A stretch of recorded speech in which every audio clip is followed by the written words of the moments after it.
There is a big difference between big dreamers and big doers. And the people that you see achieving amazing things are the people who've been able to take that big goal, stay excited even when they're in the messy middle. I love that phrase.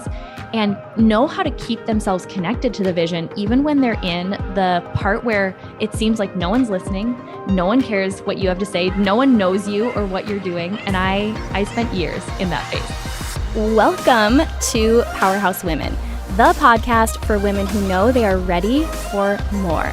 I'm Lindsay Schwartz, your host and the founder of Powerhouse Women, and together we'll unlock the confidence and clarity you are looking for to help you get out of your own way and into action around your next big idea.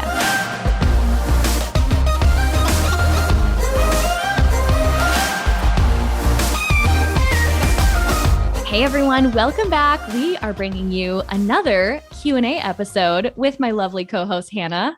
Welcome to the show. Hello. So we're, I guess, a bit loopy because we are a few days. I'm like, what day is it even? So we are 4 days post event. And it was the most amazing day probably of my entire life. But the exhaustion after an event is real. Yes, the brain just does not function properly with words coming out of our mouth. So we're going to see how this goes, guys. Yeah, I think it'll be better because it's basically as long as you bring half a brain and I bring half, we've got one whole brain and hopefully that'll get us through. I think it will. But it's also really fun to get to share with you guys some of our takeaways because it is still so fresh in our minds. And a lot of people probably don't realize this was your first live Powerhouse Women event because you've been with the team for almost 2 years now, a year and a half, and we haven't been able to have a live in-person event. So what was that like? Like, that's a big question. Such a loaded question. What was it like? Because I've explained surreal. But I've been trying to explain to people how I feel about it. And there really just isn't a word that I've found yet that can do it justice. I think it will probably come to me. I'm definitely still processing it, but pure magic. Oh my gosh. It put into perspective everything that we do every day and why we do it. And yeah, we'll see if I can get through these takeaways without crying because I'm just so grateful. And yeah, it was amazing. It was overwhelming in the best day when people were asking how Friday night went. So if you weren't watching the fun on social media, we kicked the event off with a kickoff party called Pajamas and Prosecco. It's exactly what it sounds like. We wear pajamas and we drink Prosecco. It's slumber party themed, but it's very intentional. It's meant to give the VIP ticket holders a chance to connect in more of a dressed down way and make it a little less intimidating to walk into a room full of powerful women. And I kid you not, I had the biggest butterflies before walking into the room, realizing that there's so many people who've joined the community in the last 2 years that I had never met. And I was so excited to meet them that I had the biggest butterflies, but it made it so real, getting to connect with real faces off of Zoom and women who are pretty relatively new to the community that flew all the way there from, I think I met someone who came from Mexico. Shout out to Shannon. She came from Mexico. We had Lily and Sonia come from Canada. We had Emil there from the Dominican Republic. Every state you can imagine. A lot of people from the East Coast who flew all the way around, across the country to be there. And I don't think I was really prepared for how much that would hit me to see with my own eyes, the growth of the community. It was really shocking to me. Any person that I didn't already know, just hearing where they were from, I was just shocked because I think in my head, I thought a lot of people would be local. And I knew that from seeing ticket sales that people were coming from all over, but then being in the room, it was just so crazy to see them traveling everywhere to be there for such a special day. It was awesome. Yeah. And I think what it left me with, I'll just even share one takeaway because there's no way I could even capture all of the things that I really took away. My biggest one was I didn't realize how much I needed the energy of not just being in person with, like-minded women, because I've been able to do that.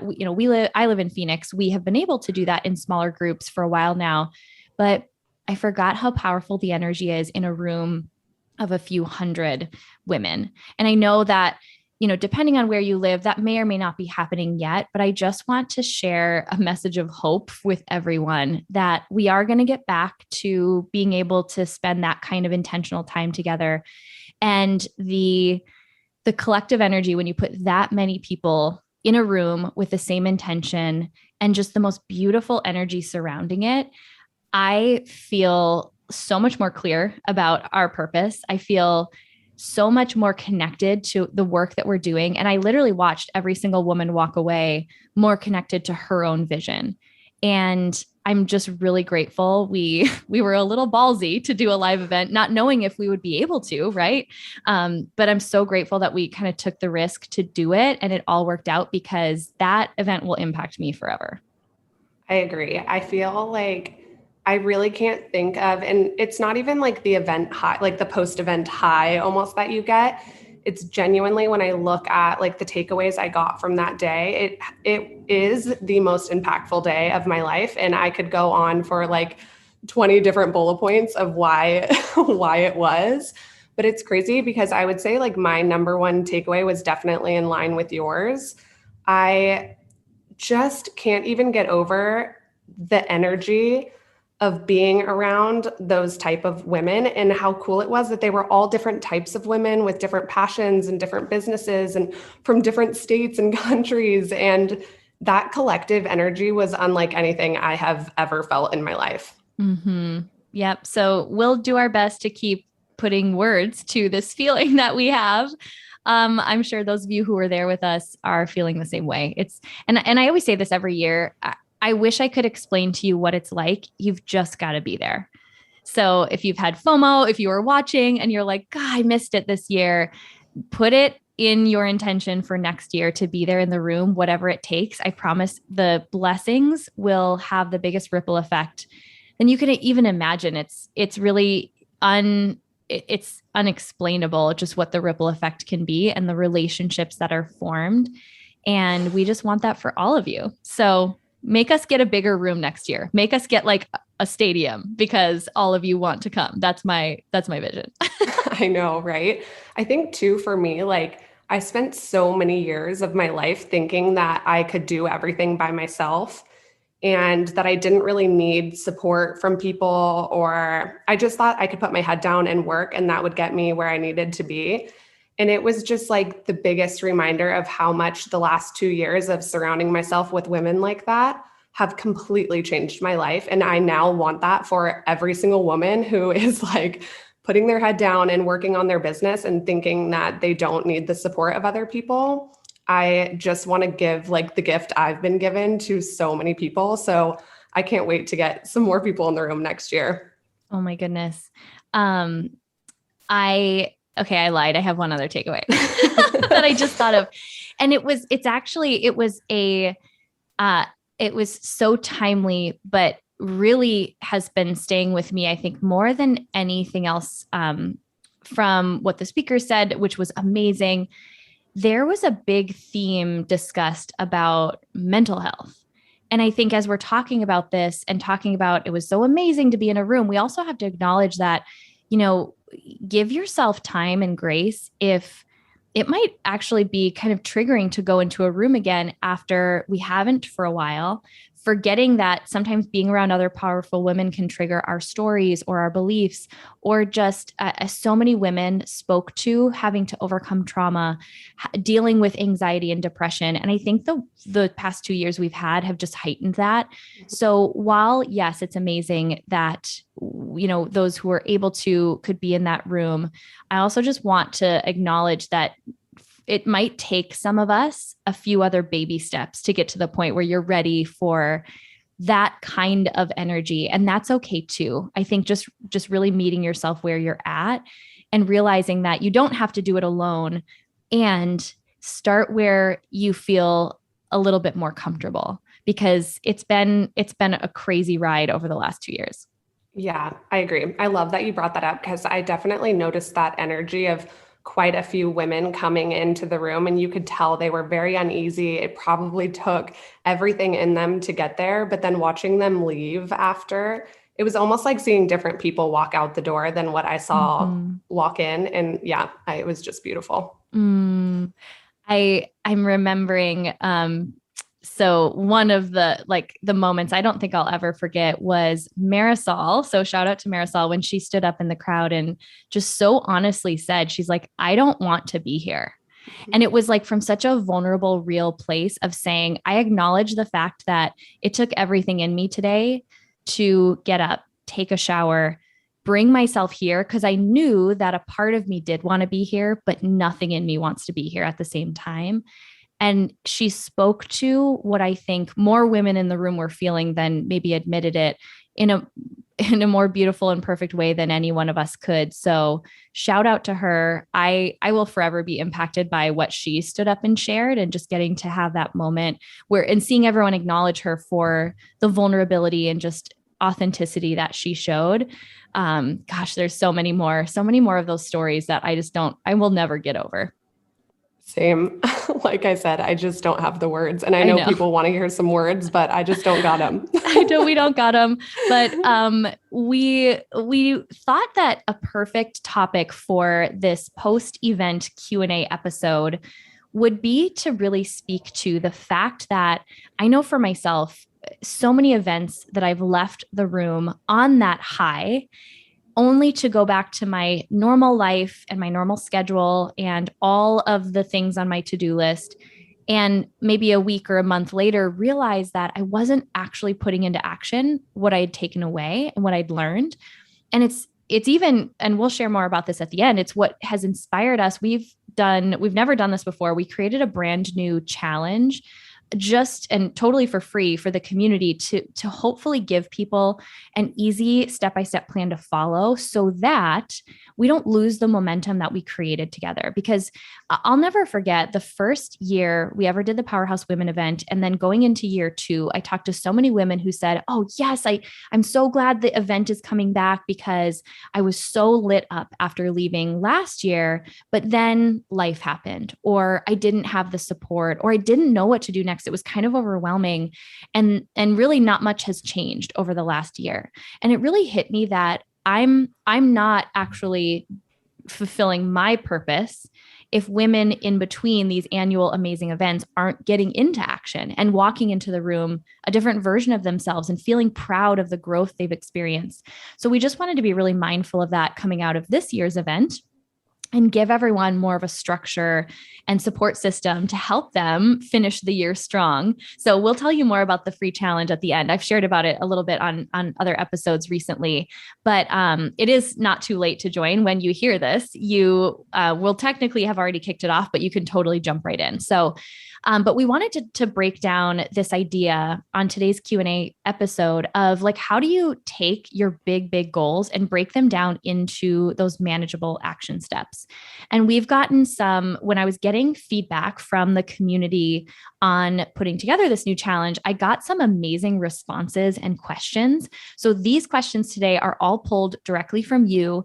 And they were in response to this really feedback request I sent out saying, hey, tell me what you struggle with. Like, what's the hardest thing? Where do you feel challenged when it comes to taking a big idea and breaking it down into smaller, tangible action steps? So I think we'll just dive right in. That sounds good with you. I am. Do you want me to take it away on the first question? Yeah, go for it. Okay. Someone mentioned, they said, I want the big goal now. How do I break it down without going crazy? And our take on that, just to give you guys a little bit more detail, was how do you stay excited about your big vision, even when you're in the messy middle of making it happen? And I'm so excited to hear your response on this. I know. I'm like, when I read this, I was like, oh yes, these are my people. These are people who I can resonate with. And it's a blessing and a curse, right? To have this big vision that's so much bigger than you. I think we have to realize first and foremost, that is a gift to be able to dream that big.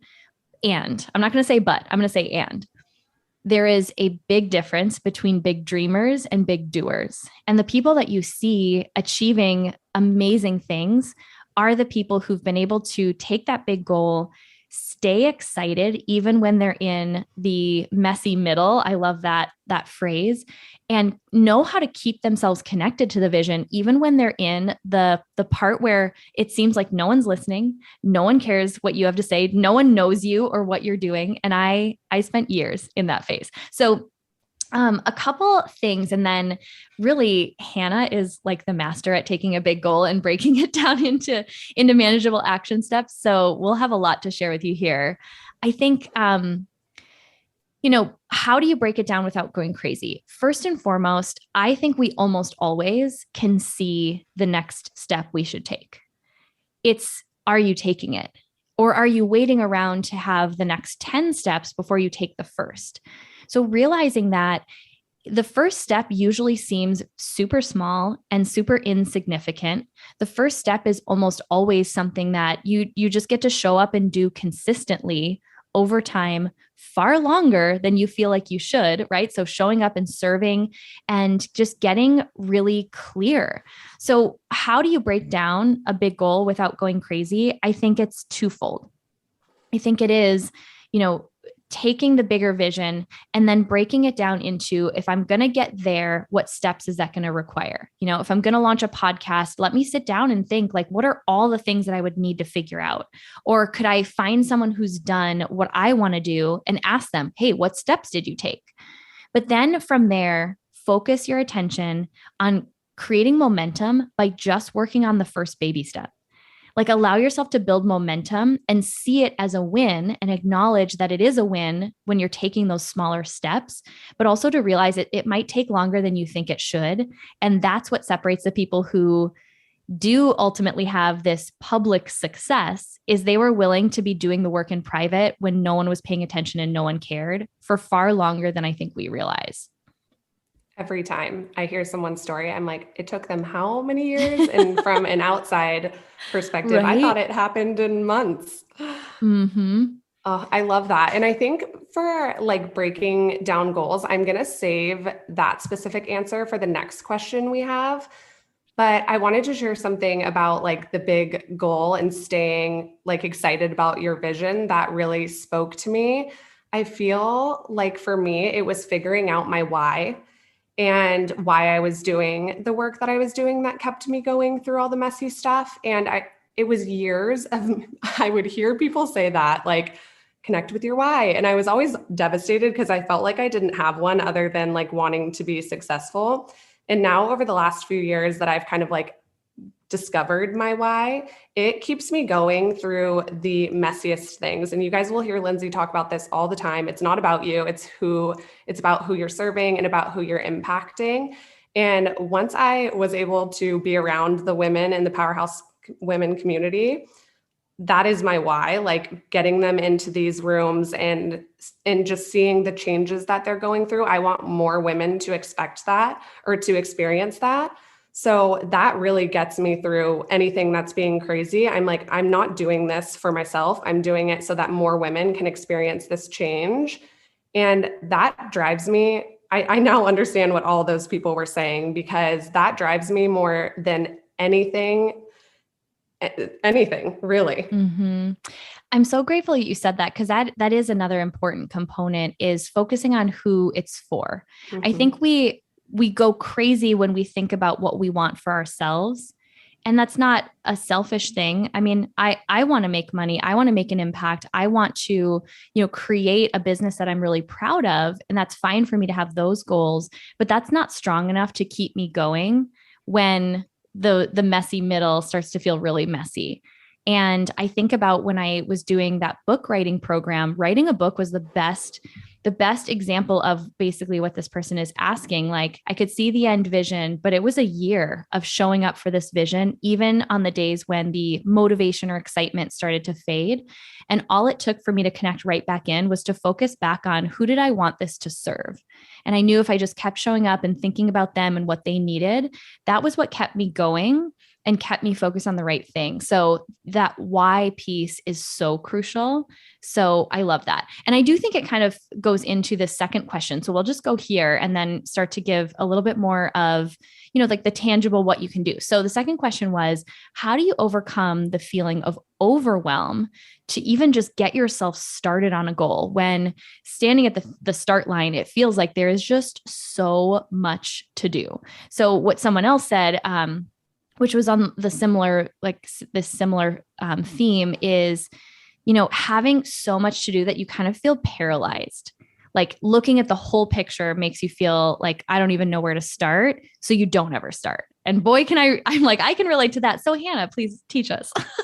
What can we do? Can all relate to that. Right? I feel like anytime you have a really big idea, first it's all excitement and you're like, yes, this is the best idea ever. This is, exactly what we need to do. And then right after comes the overwhelm of being like, oh, how do I actually make this happen? And my first piece of advice on that, and this is going to be so operations of me, but I really don't care because that is who I am. Get it out of your head and into preferably a project management system, which I can go into a little bit more detail on, but really just onto paper. Every time I meet someone that is super overwhelmed, I'm like, ask them, do you have a to-do list? Do you have an Asana? Do you have a checklist? And it's all in their head. And what I can tell you from personal experience is that once I write something down on paper or get it in just out of my head, it's never as overwhelming as I thought it was going to be. Normally I'll end up being like, am I missing something? I feel like I need more details here, because it really is just your head likes to play tricks on you. It likes to make you feel like something that's scary or new is something that you can't accomplish. So my first thing would just be to really brain dump everything that is in your head onto a piece of paper. And then I know a lot of people talk about like working backwards off of the big picture, but I think even that can overwhelm people sometimes, depending on how your brain is. You're like, don't even know, where to begin as far as working backwards. So I really like just the perspective of like, what's the next step that I can do? And typically, as you start to think of those next steps, another next step will, present itself. And that I'm not even saying doing the next step. I'm saying like sitting down, starting to write down, okay, what could I do to take the first step? And then really brainstorming past that. Okay, once I accomplish that, what's the next thing I can do? And really, you only need like a few steps to really get started. But my biggest piece of advice is get it out of your head and onto paper, because it's so much less scary when it's not doing circles in your mind.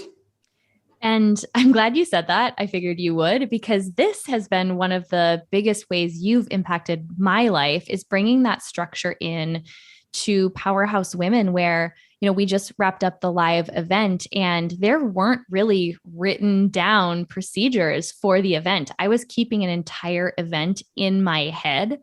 And while it was it wasn't overwhelming to me, I actually now realize one of the biggest things I'm feeling now is I feel so much better, more energized coming out of the event. And I felt more energized going in, knowing that it was captured somewhere. So even next year, when we go to plan, we have a whole workflow written out, what dates we need to do what things. And I don't think I realized how much energy I was wasting by having those little thoughts like, oh, that's right. Did we order this? Did we do this? Because it was never captured anywhere. So I cannot highlight that enough. And this is coming from the person who this isn't the way my brain normally works. It has given me so much peace of mind and really reduced that feeling of overwhelm. Number one, to be able to see it all written out and to realize it's captured somewhere. I think for me, the overwhelm came from this fear that I was missing something, I was forgetting something. And I was causing that for myself by not having it written down. So I'm like, you've transformed my life in many ways. That is one of the biggest ones. So it's so common. It is so common. I feel like we get to talk to so many different women about their businesses. And it's honestly mind-blowing to me how many people are trying to do it all from memory. And no one person, if you guys saw my Asana, there is no way that a person can remember to do all of those things off of the top of their heads. So even if like you're working on a goal and like trying to get over the overwhelm of a goal, don't even like stick to just the goal. Like, what can you brain dump about your life? Like, what else, what other areas of your life can you simplify so that you have more energy and time to work on that goal specifically? I think is even super important. Like, how can you make your mornings easier? How can you make your night times or your kids' schedules easier? And then you'll have just less overwhelm in all areas of your life. Yeah. And then I think the only other thing I would say on this, and I'm thinking back to an episode I recorded. It's not going to air for another couple of weeks when you guys hear this, but I recorded an episode with Angie Lee, who talked about how she's had to learn how to work with her brain as someone who deals with ADHD. So the other thing is to realize your brain might be wired differently than other people around you. So notice what does your brain need? She was talking about how she realized for her, she has to batch all of her work and focus on one specific thing at a time. Or I've heard of people using like really colorful, bright sticky notes to keep important information like front of mind. So we might share something here, and that may not be how your brain works, but I promise you, there is someone out there whose brain works like yours, who has shared on a podcast, on a social media post, in some way, shape, or form, what has worked for them. So just give yourself grace to find like what organizational structure works for you and commit to it. And I think that was such a good reminder recording that episode with her, that it's not going to look the same. It's not a one size fits all, but even people who have trouble focusing can find ways to work with how their brain is wired. I love that you brought that up. I tell people that about every area of life is just because it works for me, it's not going to work for you. And you just have to keep trying things until you find the one thing that you're like, they were so right. This works perfect. And it's just because your brain works the same way as them. So true. Okay. So this third question is a big one. We even hear this a lot within Six Figure School, even within our mastermind. You guys, this is something that still was a pain point for me when I was running a 6-figure plus business. And it's the challenges that come with like the technology side. How do you set up your funnel, your lead magnet, your email list? And I'll just be honest, for me, this came in at the point where I was starting to really get my own advice that I'm not meant to do it alone. I was trying to make my brain figure something out in my business that I had no interest in learning. And it wasn't easy for me. It wasn't natural. And it was, at the time, it felt like a big investment to pay someone to set up like my emails and things like that. But it also freed up so much energy for me to pour back into the parts of my business that I am good at. So not everyone's going to be at the point where you can just outsource right away. But my gosh, that's really my answer to this is I am not great at technology. I'm good enough to be dangerous, but it also drains me the fastest. So maybe you have a better answer for in the starting stages. But for me, I'm like, outsource that ASAP. Yeah, I would definitely agree with that. Outsource it as soon as you can. But if you can't outsource it, I think people sometimes let the overwhelm like skew their ability to like problem solve or get really resourceful. Because we live in a day and age where there's literally anything and everything you could need at your fingertips, and usually you can get it for free. So let's say I was having trouble like building a landing page or like a lead magnet. Google is going to be your best friend. YouTube is going to be your best friend. And I will tell you that I figure out 50% of my job by Googling it or YouTubing it. Even if I already know what to do, sometimes I'll just go look and see if someone's doing it better or more efficient, or you can figure out anything. And they might want to sponsor us after I say this, but Skillshare, if you guys haven't heard of them before, it's basically like an online college, basically. It's like $30 a month or like $100-something a year. I swear we're not sponsored. I'm just obsessed with it. But also sponsor us. Yeah. Also, if you want to, you can literally figure out how to do anything on there. So there's just endless courses that will show you how to build a landing page, how to build your email list, how to build a funnel. Like you can find out anything, how to take better content, like for your Instagram. So just really getting resourceful and going and finding someone else that is going to show you a step-by-step process to do it so that the overwhelm of it goes away. and you literally just follow some steps. And yeah, between the two, if you can't outsource it, then get resourceful, girlfriend. Mm-hmm. And to realize in the beginning, you don't need to have all of that perfectly set up. Most people don't.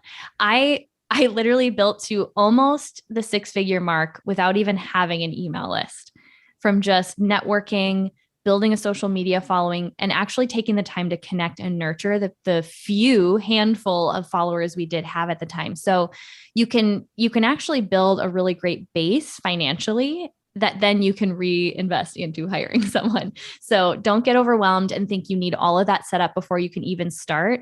All you need, quite literally, and I've said this before on podcasts, you just need a problem you want to solve, someone you can help, and a way for them to pay you. And that in the beginning could be PayPal. It could be just a really simple like order form. It does not have to be complicated. I love that. I feel like you see so much noise on Instagram of here's how to build a funnel, here's how to do ads, here's how to do this, that. Those come with time. Nobody had that right off the bat, and if they did, they probably had a large chunk of money to invest into their company. So if you are, starting from scratch, just start simple and the steps will come. So well said.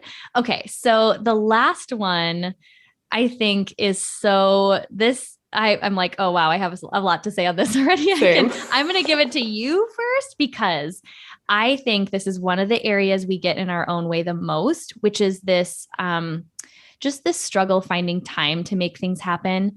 I understand that is like a real finite resource. We have only a set number of hours in a day, but there's also so much more to say about it. So struggling to find the time to make things happen, especially if you have, let's say, a full-time job or family obligations. One of the responses we got actually said, like, I'm struggling to find time to execute what I need to do. So even if I have like 45 minutes to spare, it's taking me a while to like really focus and get into things. So yes, distractions are real. There are so many of them nowadays. So I know we can take this in a lot of different ways, but when it comes to breaking down a big, big goal and maximizing whatever amount of time we do have, I'm like, I'm going to need you to start here because I have a lot to say. I feel like my answer is going to be twofold, and I'll try to keep it short so that you can really dive in. But the first part of my answer is going back to what I said earlier. People need to get their lives more organized. We are draining energy and time everywhere. And so often I tell people, people will tell me they don't have time, and I can quickly look at their lives and tell them all the places I see that they are wasting time. So get organized, get a calendar, get Asana, even a planner. I love my planner, and really just look at your schedule and you can find time. So get organized, because there's probably time everywhere. You just are not seeing it because you haven't stepped back to look for it. And then the second part of my answer to that would be, and this is like my tough love. You guys are going to probably just start to realize this about me, but you need to really ask yourself, how important is this to you? Because a lot of the time when I'm saying I don't have time and I'll journal on it or reflect on it, it's actually because it's not a priority to me. And I'm choosing other things as a priority. So really just get clear on, is this something that I want to be spending all of my time on? And if it's not, then it could be reevaluating if that's really a goal that you want to make happen in this season of your life. Mm-hmm. So get organized. And if you get organized and you find the time and you're still not making it, then I would really kind of ask you to dig deep and see if that's how important it is.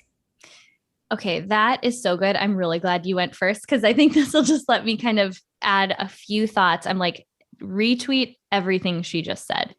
And it is something I think we have to be radically honest with ourselves. Is this actually a season where this isn't going to be the priority, and set your expectations for yourself accordingly? Don't expect that you're going to move the needle in huge ways if it's a season that you're really focused on family.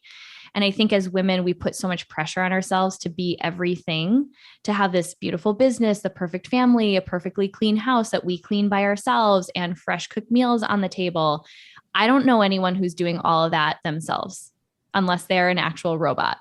So it's realizing being honest with your expectations. Is this a season of business, or is this a season where business isn't going to be the priority? And I think that's the answer to that age-old question of balance. I think there's never a perfect balance between every area of my life. It's certain seasons are going to be more tipped in, like the scales will be tipped for one area over another.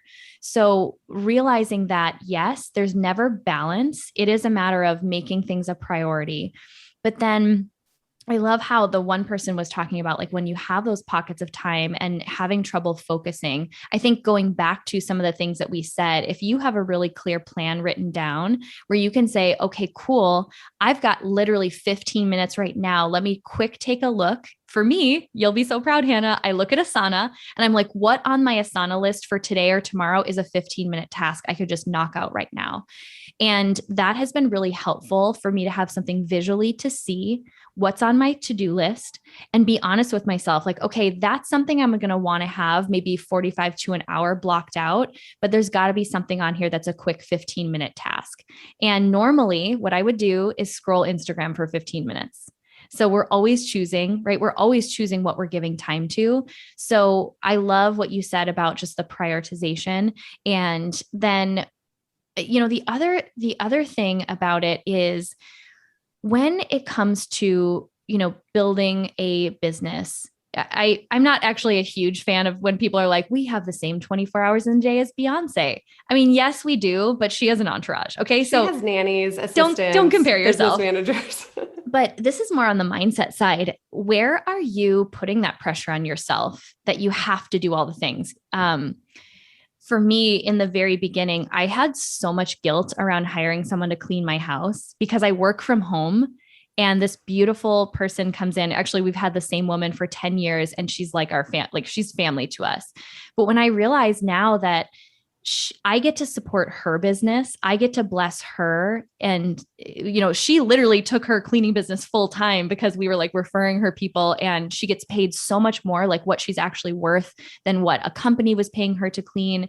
So to realize that, what is the hang up in asking for help, and where in your life, if you want to buy more time for your business, you're going to need to outsource some things in your life, whether that's cooking, cleaning, doing your laundry. I'm like, you're going to kill me. That's my next thing I need to outsource. And Hannah's going to kill me because I still haven't done it. If it doesn't happen by your birthday, I'm doing it for you. So I know. Oh my gosh, you guys, see, this is what I mean. There's always something. So like, there's something within us that stops us from like asking for the help that we need. Either it's, I don't want to pause and figure out who that person is going to be, or the guilt around having someone else do more of like household chores when I grew up with an amazing mother who stayed home full time and did all of this for us. So just be honest with yourself. Where are you trying to do it all? Where if your business is going to be a priority, you're going to require more help than in other areas of your life, probably your business too. I love that you kind of went to the mindset piece of it, because where my head originally went was on our Girl Gang membership calls. We recently had Tiffany Carter, I believe her last name is. I always butcher people's last names. I know. I want to say their Instagram handle. I know. And if you haven't watched that yet, you guys need to go back and watch it because there's so many good takeaways. But one of the things that she said that really resonated with me is that women in the society that we have grown up in, we almost wear busy like a badge of honor. And I think that starts to become a limiting belief where you actually probably think that you're busier than you really are because you're just always telling yourself subconsciously, I'm so busy, I'm so busy, I'm so busy. And you're going to start to believe that you're busy when that is where your mindset's at, versus doing what I kind of mentioned in the beginning is getting super organized and looking, where is there time? Where am I wasting time? And finding the time. So really like challenging your mindset around that, getting organized as well, not just getting organized, but being like, am I actually busy? Or is this like a limiting belief that I have because I like to say that I am doing a million things? Yeah.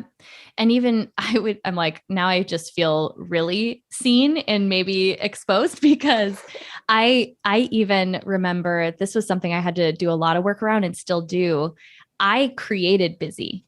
as a way that no one in my life could challenge me on how much I was doing. So I wasn't stepping into my full potential because I was filling my schedule and my day with all these things I was saying yes to that weren't actually a hell yes, that weren't moving the needle in the big ideas I actually wanted to pursue.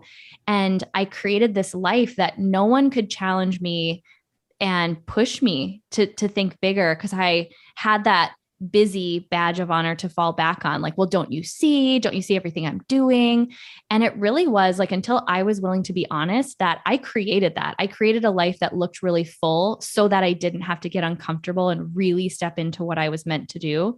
I mean, that's some cold hard truth that you have to be willing to look in the mirror and be honest with yourself. But when I was willing to admit that I had created the life that kept me playing small, that's when things really started to shift. I'm like, clearly this could be a whole other episode, but I know, I'm like, that is also, I was like, we could either really keep going on this, but it's also just such a beautiful place to, stop the questions, because I really want people to reflect on everything that we just talked about and ask yourself all of these really important questions that we, just went over, because you could be making your life a whole lot more difficult than it needs to be. And yeah.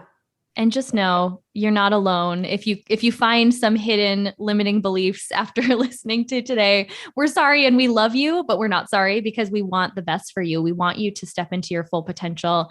And if you want some additional support around this, like I said, it's not too late. Depending on when you listen to this, you can still hop into the second and third calls of the Finish Strong Challenge. So we'll just put a link right in the show notes. But honestly, this is also a great plug for Six Figure School. So we literally created the program for women who don't have a lot of time to pour into their business, whether they're working full time on top of building a business, have families, have just a lot of life obligations. What I always say, and people always ask me, like, what if I just don't really have the time to dedicate to a program like this? What I tell them, honestly, is that's exactly why you need it. If you have limited time, if you have those 45-minute a day pockets, you need a plan. You need someone to say, great, you have 45 minutes. Here's what you're focusing on this week, only this one thing. So we're recording this a few days earlier than when you'll hear it, but it's technically the program already filled up. We only have limited spots, but we are going to open just a handful more. We still want to keep it intimate so everyone gets like to feel really personal connection, but we want to make sure that that the rest of you who didn't get a chance to join at the event do have the opportunity to be a part, because we won't be opening the next round of Six Figure School until a year from now. So this is literally like your last chance to get in and have that step-by-step plan to support you over the next year and beyond, because especially if you resonated with anything that we were saying today, we're going to support you with mindset, with the strategy and accountability to call you up into who you know you're meant to be. Yeah, I love that you brought that up. And it really is for anyone who was just like, oh, that is me when we were just talking, because not only is the program going to bring you like steps, tangible steps, but if you were really just kind of getting triggered by some of the like mindset stuff we were talking about, we got you covered for that too. It's going to help you through, is this a mindset problem? Is this like a, actually organization or things like that? So I'm so excited to see the women that step into this next round. Yeah. Oh my gosh, me too. Well, a couple things to know. You can actually just go to joinsixfigureschool.com and read all about it there. There's some FAQs if you are like wondering, is this for me? Is this a write-off? Can I make this work financially for my business? So all the info that you'll need is on that website. And until the 30th of September, this is actually something we decided to open up to everyone, because we want to encourage you to take action and like really move forward on your business. But because you're a podcast listener, you will also get $500 off of the paid in full tuition that really we only offered to the people on the text waitlist and those at the event. But I know that so many of you who listen to the podcast are ready. You're ready to just stop playing small and to really go after the big things that you know you're meant to do.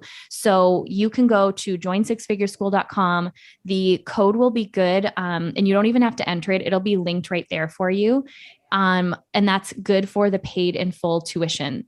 We didn't even talk about the bonuses. You can read them there. We have like They're amazing good. bonuses. You're going to want to go time. check them out. But honestly, the biggest reason you should go like right now and check it out is by the time you hear this, we might actually have to cap it just because we want to keep it a super intimate experience. So I can't wait. I'm so excited to work with this group of women. We have over 50 already in the program, and it's going to be incredible. So go to joinsixfigureschool.com, check it out, and text us your questions if you want to be featured and get a little shout out on a future Q&A episode.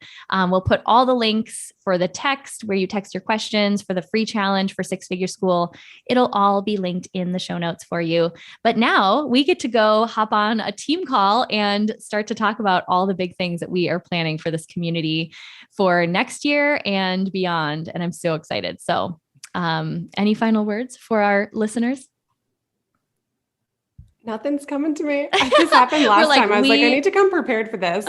But we used all of our words today. We used them all. But this is quickly becoming like my favorite day of the week. So I'm so excited to see what questions you guys submit. And I hope everyone just has the most beautiful week. Okay, guys, we'll see you in the next episode. Bye.